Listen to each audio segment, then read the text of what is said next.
Hi guys, here we are heading into 2023. I hope you're all having a great holiday season if you celebrate, but having a great time regardless. But we're here today in what's become my favorite annual tradition to just look back at all the great and not so great fashion doll releases we've had this year. And what a year it's been, right?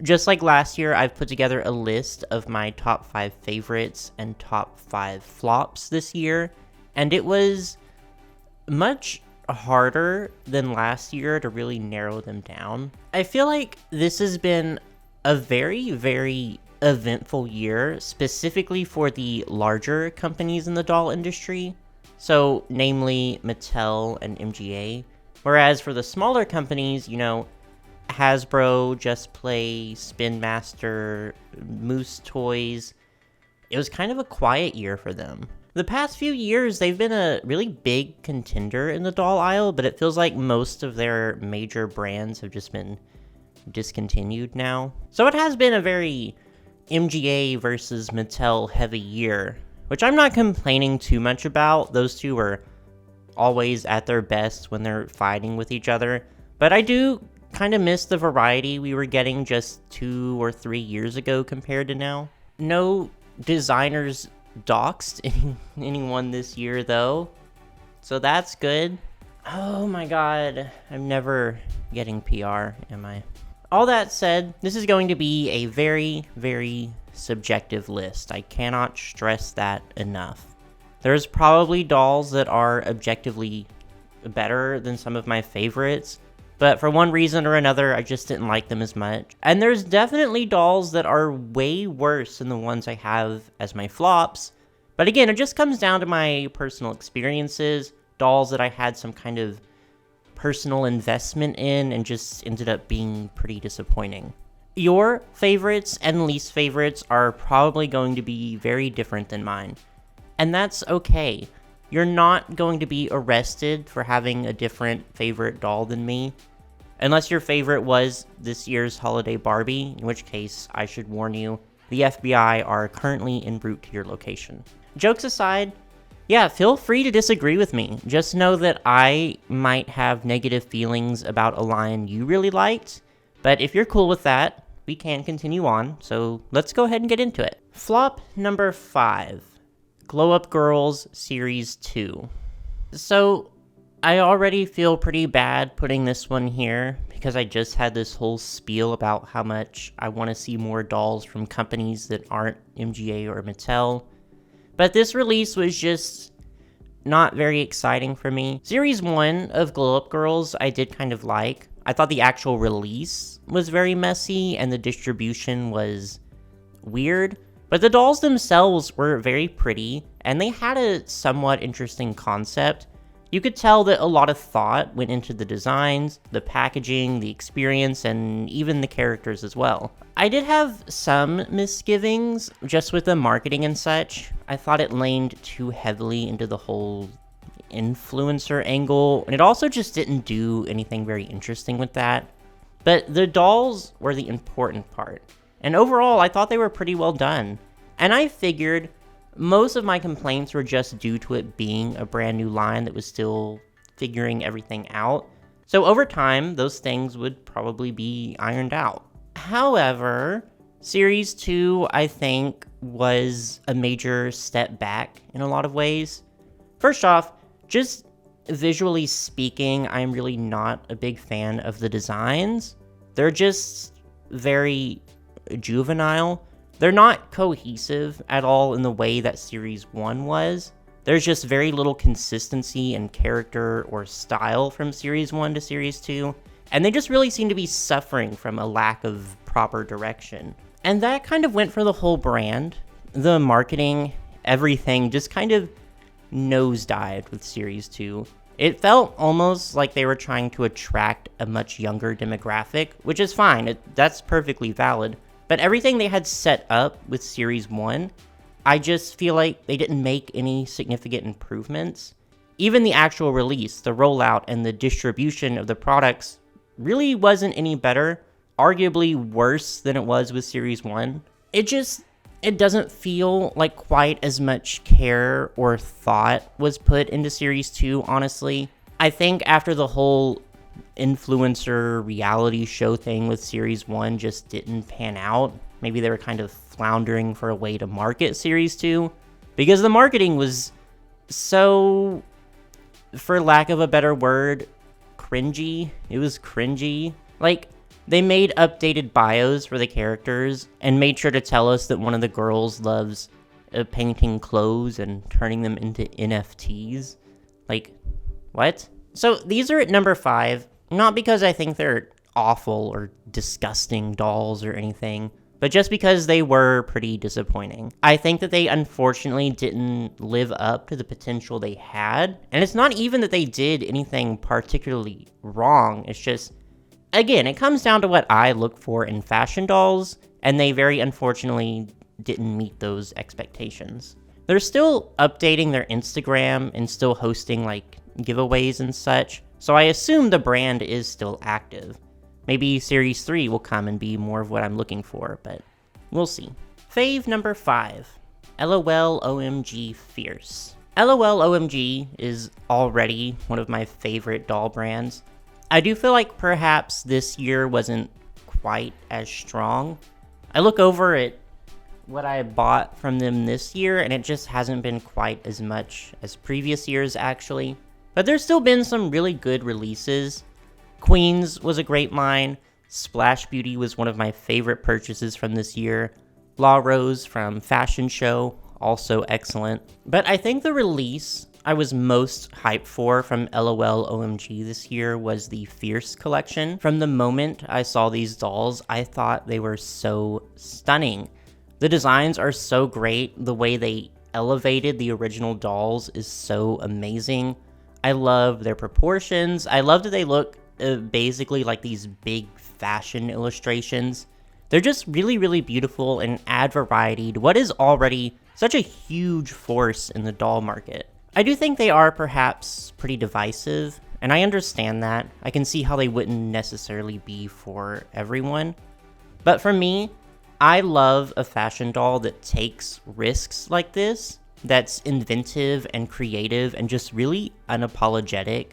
I think in that sense, the Fierce line is just a really great homage to everything LOL OMG is. These are at number 5, just because I think there are some quality and technical issues that I think hold them back ever so slightly, which again just comes with the territory of essentially being a brand new doll line, even if it is a spin-off. They are also quite expensive for what they are, especially considering that with a basic LOL OMG doll, it does feel a bit like they're just better value than a Fierce, all things considered, even though the Fierce line is supposed to be a much more deluxe. But overall, my complaints are pretty small in comparison to everything I love about them. The attention to detail on everything, from their hair to every accessory, is so commendable. I don't know if this line will expand very far. I don't know if it's sold well or if it's popular with kids, but I do hope that it does. Even if MGA just keeps it around as a sort of collector's line aimed at adults, I'd be fine with that. Flop number 4, the Monster High Creep Reductions. And honestly, for good measure, I'll add the real drama dolls here too. I'll start off by saying that I consider these a flop, not at all for the actual dolls. I think both lines are great.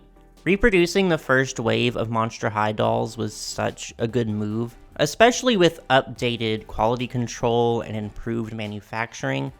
Adding onto that a cool alternate line of black and white dolls too. No, I love these dolls. I would have bought them. Would have loved to have bought just one of them. And therein lies the problem. I was not able to buy a single one of these dolls. Not one. The release of these lines was so unfathomably bad. Like, first, with the Creep Reductions, release day rolled around. I went and checked all the Walmarts around me. No sign of them. No display or anything. Okay, I thought, Walmart is usually pretty late stocking things anyways. I'll just keep checking. Yeah. No, I don't think there was a single Creep Reduction sent to any store within like 100 miles of me. And just like that, they were gone. Sold out everywhere else, never to be restocked. And same with the real drama dolls, except this time on Mattel Creations. In stock for maybe a solid 4 seconds, sold out everywhere. And it's so frustrating because I want to give you my money, Mattel. I was actively trying to, but you're just not letting me. And the same for so many other people. So many people wanted to buy these dolls and never got the chance. And it's not like these were set up to be limited edition collector's items. They were marketed like any other ordinary Playline release. There's no reason they shouldn't have been abundantly available. And it's been a trend, basically, for every G1 Monster High release this year to suffer from severe stock issues or a botched release, despite having a very dedicated fan base willing and trying to buy them. Over and over again, they're getting burned and frustrated, especially if you're going to send out these huge PR packages to influencers, which, to be clear, I have nothing against the people who received PR. It's not like they had any idea how the release of these would go. But you can imagine how it feels to see people get every single one of these products for free, essentially for advertising, but advertising what? Because I can't buy them. All I can do is sit here in my Monster High pre-productionless room and call you a flop. So take that. Fave number 4. #Rika. So, Rika-chan is one of my favorite doll lines. I still think she's pretty underrated, but I do see her getting more and more popular. Especially now, since she's not nearly as difficult to buy as she used to be. Which, if you don't know, Rika-chan is a doll line from Japan. She's been running since 1967, and she's a huge pop culture icon there, almost equivalent to what Barbie is for us here in America. The hashtag line, which is a line of Rika dolls imagined as a teenager rather than a child, they're pretty recent. I want to say introduced in 2020, and it was kind of just under my radar until this year when I finally decided to purchase them, and I just really fell in love. Especially this year, they've released some really awesome dolls. I just think the designs are so cool and so creative. Regular Rika, you know, she has this very particular, very childlike, flouncy kind of aesthetic, which I love, don't get me wrong, but it's also cool to see her reimagined in these more modern, more innovative fashions. I do think if you're used to a certain type of doll in the American market, you're probably going to find yourself a little disappointed or underwhelmed with the execution of some of the Rika dolls, quality-wise. But for me, it's always stuff that I find pretty easy to look past, because I just adore the designs, the fashions, the aesthetics so much. So I do always find myself getting really excited with #Rika releases. I can't wait to see what she does in the future. Flop number 3. Rainbow High's Holiday Collector's Edition doll, Roxy Grand. So this one isn't a collection, it's just one doll. And I do apologize to anyone who likes this doll. Like, I really don't think she's hideous. I just think she's really boring, and she's a waste of a Holiday Collector's Edition. First off, she's $60, and she doesn't come with anything to justify that price. You know, the Rainbow Divas from the Rainbow Vision collection, they were cheaper, came in basically the same outfit, and also had an entire second outfit and a ton of accessories. So it's just kind of the principle of the fact of packaging this, let's be honest, this basic doll in this basic white mermaid dress in this huge empty box, calling it a collector's edition and pricing her at a premium for that. It's just lazy. I'm gonna call it what it is. It's also so out of touch with the collector's market. Like, MGA thinks that collectors want these huge, elaborate boxes that light up or let you move the doll around or whatever. But then they package her just like any other Playline doll, with her hair globbed down with product and looking, frankly, terrible. Plastic ties going through the material of her dress. Her stand is like this medieval dungeon torture device. Apparently she has 683 rhinestones, which that's such a specific number. But it could be a million rhinestones. It still isn't going to make that dress any more interesting. There's nothing about this doll that says collector, that says special edition. Nothing that even says holiday to me. Again, she's not ugly. If she was put in a Playline release for like $20, $25, sure. I still wouldn't buy her because she puts me to sleep, but I wouldn't have anything against her. But the fact that she was released as a collector's edition at an incredibly inflated price point, yeah, that's why she's a flop to me. Sorry, Roxy. Fave number 3. Also from Rainbow High, the Rainbow Vision K-pop collection. I do want to give props to the Rainbow Vision collection as a whole. I think it was absolutely, just objectively speaking, one of the best doll releases this year. The Rainbow Divas and Neon Shadow are also really, really strong collections too. But for those, I didn't want all 3 in their collections. The K-pop collection, I did want all 3. I had to have all 3 of them. But for all 3 collections, the designs, the quality, just phenomenal. Especially for Rainbow High. The brand isn't really known, I guess, for being extremely experimental in the fashion department. The dolls have excellent quality, we know that. But they do tend to keep their designs to the same silhouettes, the same aesthetics, etc. So the Rainbow Vision lineup, in a lot of ways, really pushed Rainbow High a lot further than what we've seen in the past, and I really enjoyed seeing that. The K-pop girls in particular, though, just phenomenal. So amazing. They're so cute.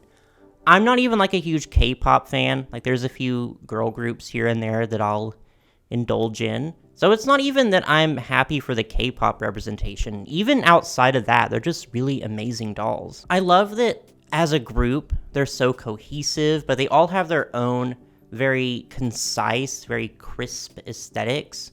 I think they have maybe the prettiest faces in all of Rainbow High. Definitely my favorite Rainbow High collection of the year. I know I've said this before, but I'm not a completionist by any means. I don't really feel the need to complete lines or collections, but the K-pop group is the first one I truly felt like I needed to complete the line. They're just that good. And I just remember how exciting it was to get all 3 of them, to open them and have them all next to each other. Just really an amazing job on these all around. Flop number 2, Barbie style. Oh, Barbie, you're so easy to pick on. But in all honesty, this hasn't been a terrible year for Barbie.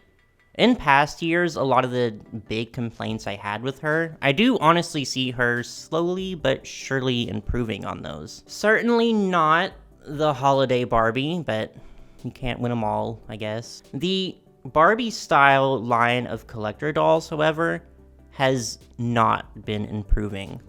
I don't think the concept is terrible, a line of Barbies in casual, everyday, trendy-ish fashions, but I don't think casual needs to translate to boring or basic.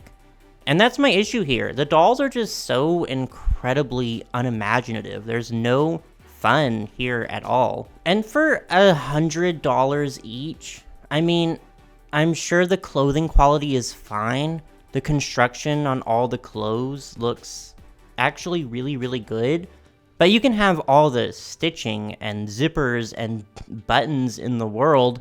If the clothes are boring, they're boring. I would much rather have an outfit that is creative and inspired and imaginative, but maybe not the best quality, more than I would like to have clothes that look like they were hand-stitched by magic little elves that work at H&M. Especially on Barbie, who can be a lot of things. Barbie can be busted, Barbie can be dated, Barbie can be downright repulsive, but she should never, ever be boring. Even the big set that's supposed to be the big glamorous doll is just so uninspired and basic. And of course, it's a mermaid dress. We really need to have a conversation about just the epidemic of mermaid dresses and collector dolls.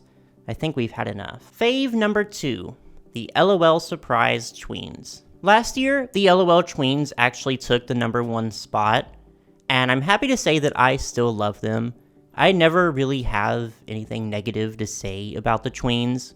I just think they're so incredibly cute and enchanting, and they just keep getting better and better. Like I said earlier, I'm not a completionist, but I could easily buy every single LOL tween. I have my favorites, of course, but there's just not a single one I can say I actively dislike. They're just such an amazing doll line. Just for the scale they're at, the execution of the designs, and the quality of the clothes. Honestly, they're incredibly impressive. The LOL Surprise face, it's not incredibly detailed. It's a very flat, simplistic kind of face. So it is really impressive how each doll in the tweens lineup is able to look so incredibly distinct. I love the commitment they have to the individual aesthetics, and I can just tell that the designers had a lot of fun with them. You know, it's that really special balance of a line not taking itself too seriously, having some fun with the concept, but also delivering really conceptualized, really polished looks.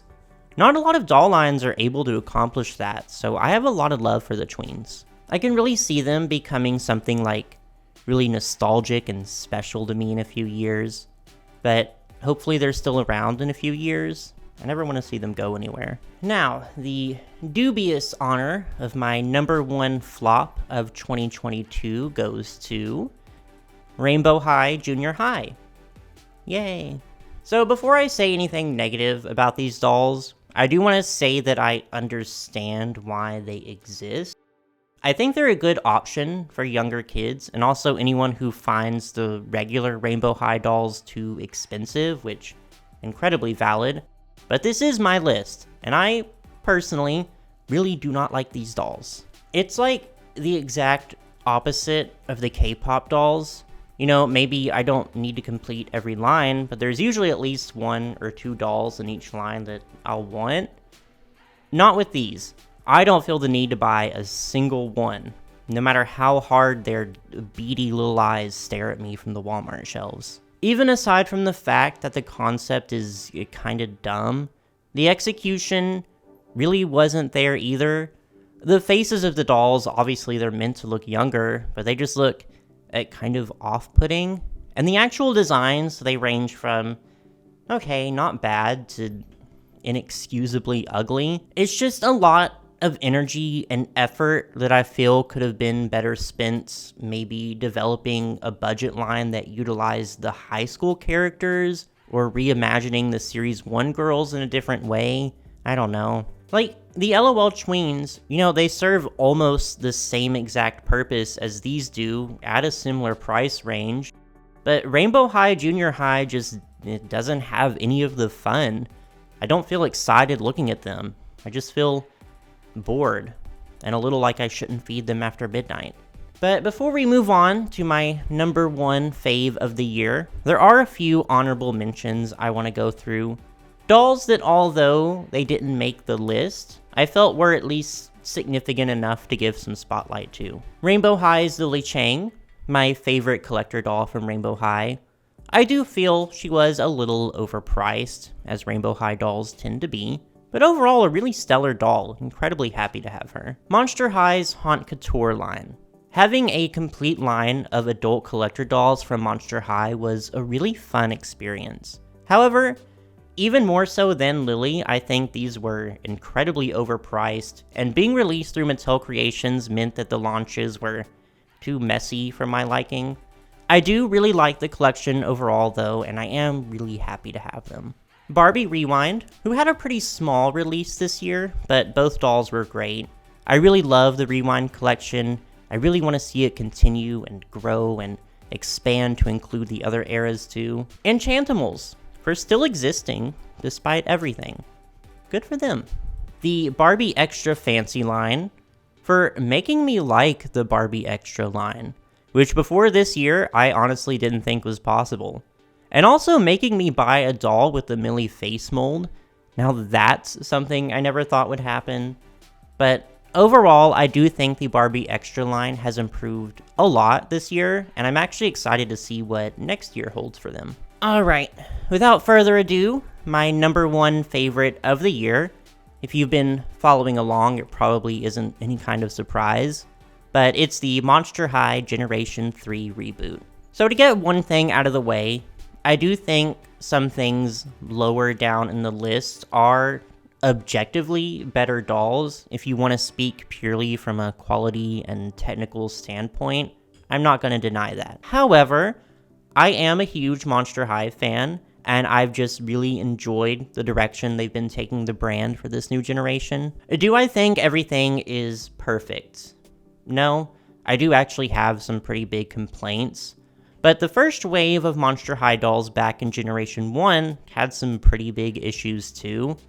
But I think back to the moment I saw these for the first time in a store, the sheer rush of excitement that I felt, the way I feel when I watch new episodes of the cartoon, when I see leaks of upcoming releases, it brings me right back to experiencing Monster High for the first time. When I first started collecting, when I first found this big community of collectors. And I don't mind that it's different. I actually really like some of the changes they've made. I really enjoyed what they've done with some of the characters. I love that there's a lot more representation, diversity in this generation, and how deliberate and thoughtful it is. And the dolls so far, they're pretty great. I think they've improved on G1 in a lot of ways. I really adore a lot of the designs. I love how much character and personality they have. I love that the characters have such identifiable personal styles. You can tell it has a team behind it that cares about the brand, cares about the characters and the dolls, and really values the spirit of Monster High. Overall, just seeing Monster High come back has been a very emotionally fulfilling and happy time for me. I understand not everyone feels the same, but again, this is my list, and I just can't wait to see how it grows. I'm so excited for more Monster High. But there we go. My top 5 flops and my top 5 faves of 2022. This is the part where I ask you what your faves and flops were, if you agreed with my list, or if you disagreed. I'm sure your list looks pretty different from mine, but I'm excited to read everyone's opinions. Like I said, this was a very eventful year for dolls, so I'm sure everyone has pretty strong feelings about it. And when you're done with all of that, just be sure to like and subscribe for any future fashion doll content. Thank you.